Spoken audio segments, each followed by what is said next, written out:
고린도전서 11장 23절에서 29절의 말씀을 가지고 성찬의 의미란 제목으로 하나님의 말씀을 전하겠습니다. 오늘은 성탄절을 앞두고 성찬 예식이 있습니다. 성찬이란 말은 말 그대로 거룩할 성, 밥찬 자입니다. 거룩한 밥, 거룩한 떡, 거룩한 식사라는 뜻입니다.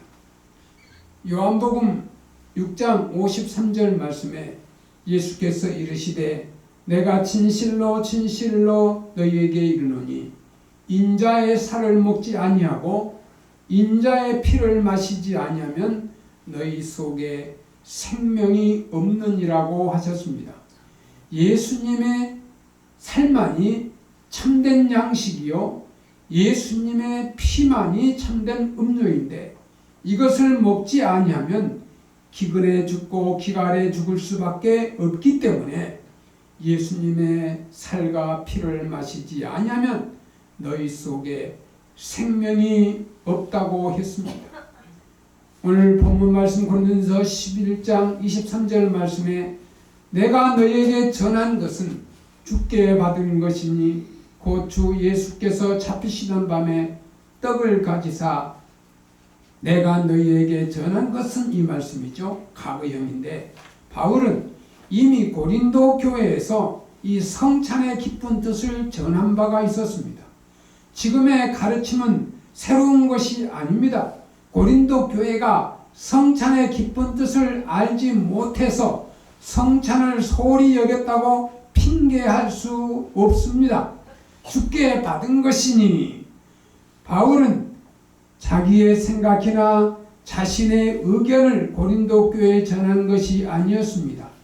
또한 전통적으로 내려오던 것을 전한 것도 아니었습니다. 바울은 예수님에게서 받은 것을 그대로 고린도 교회에 전했습니다. 성찬을 제정하신 분이 예수님이십니다. 세례와 성찬은 예수님이 친히 세우신 거룩한 예식입니다. 곧 주 예수께서 잡히시던 밤에 성찬이 제정될 때는 예수님이 잡히시던 밤이었습니다. 성찬 후에 예수님은 겟세마네 동산으로 가셔서 기도하십니다. 그리고 그곳에서 예수님은 잡히십니다. 그리고는 그 다음날 말씀과 같이 예수님은 유월절 양으로 희생되셨습니다. 본문 고린도전서 11장 24절에 축사하시고 떼어 이르시되 이것은 너희를 위하는 내 몸이니 이것을 행하여 나를 기념하라 하시고 축사라고 하는 말은 축복과 감사가 합쳐진 말입니다. 예수님은 떡을 가지사 축사하신 후에 그 떡을 떼셨습니다. 그리고 제자들에게 나누어 주셨습니다. 이것은 너희를 위하는 내 몸이니 이것을 행하여 나를 기념하라 하셨습니다. 성찬에 참여하는 것은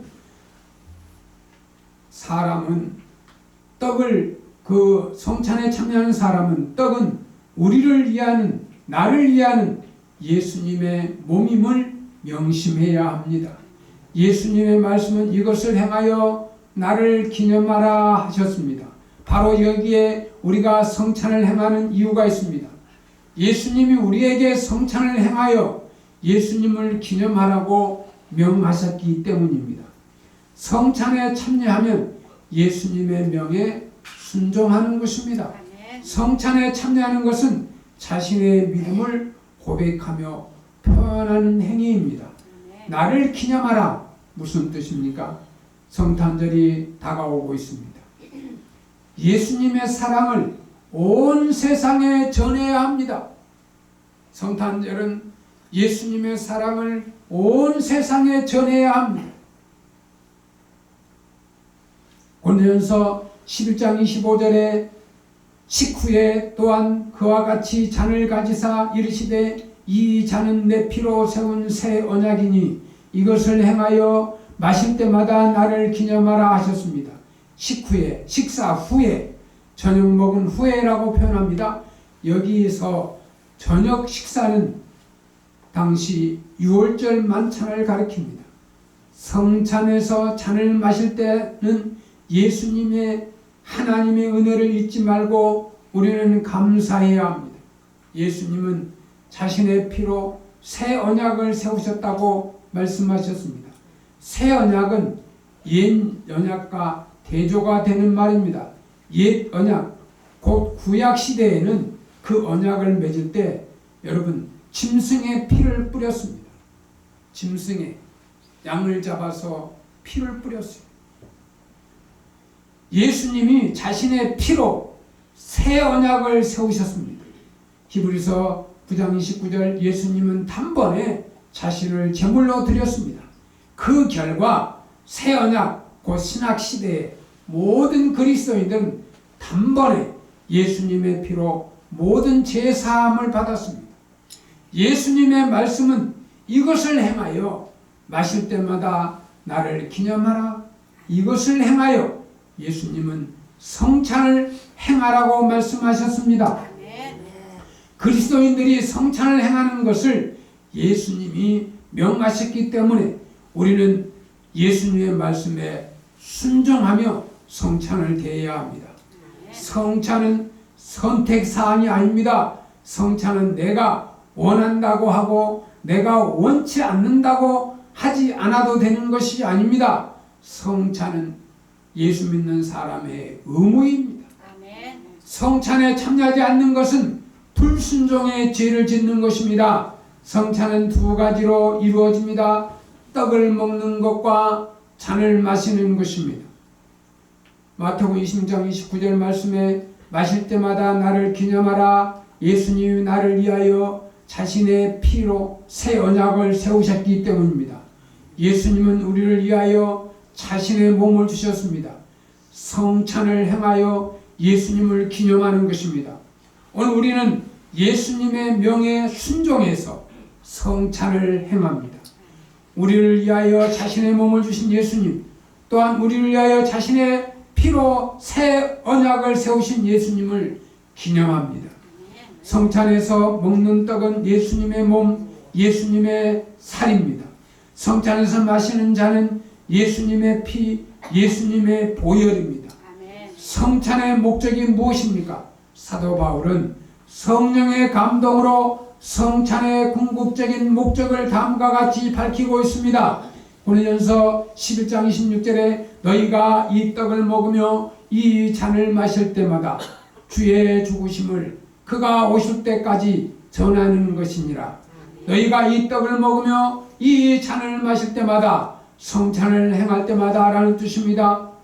오늘 본문은 주의 죽으심을 그가 오실 때까지 전하는 것이니라. 바로 여기에 성찬의 궁극적인 목적이 있습니다. 예수님은 우리에게 성찬을 행하여 기념하라고 명하셨습니다. 우리는 성찬을 행할 때마다 십자가에서 죄인을 위해 구원하시는 예수님의 죽으심을 그가 오실 때까지 전해야 합니다. 성찬에 참여하는 자는 떡을 받을 때마다 이것은 너희를 위하여 내 몸이니 하는 이 말씀을 반드시 기억하면서 받아야 할 것이고, 잔을 받을 때는 이 잔은 내 피로 세운 새 언약이니 하는 말씀을 반드시 기억하면서 받아야 할 것입니다. 그리고 무엇보다 성령의 역사를 강구하면서 참여하면 성령님께서 강림하시고 임재하실 것입니다. 성찬에 참여하는 것은 예수님의 식탁에 초대되는 것이기 때문에 최고의 영광이요 축복이 되는 것입니다. 성찬의 의미는 우리가 먹는 떡과 마시는 잔이 바로 나를 위하여 십자가에서 흘려주시고 찢겨주신 생명의 양식, 생명의 음료라는 사실을 깊이 생각하고 그런 믿음을 가지고 이 성찬에 동참해야 합니다. 성찬을 받은 사람은 성찬받은 이후 이전보다 더욱 하나님을 사랑하며 살아야 합니다. 예수님께 감사하며 살아야 할 것이며 강건하게 살도록, 경건하게 살도록, 오직 믿음으로 살도록 힘쓰고 노력하시기를 주의 이름으로 축원합니다. 기도드리겠습니다. 하나님 아버지 감사합니다. 하나님 은혜 가운데 택함받고 구원받은 백성이 이제 성찬에 참여하고자 합니다. 성령께서 인도하시고 성도 모두 다 예수님을 깊이 생각하며 성찬에 참여하는 은혜를 주옵소서. 예수님의 이름으로 기도드리옵나이다. 아멘.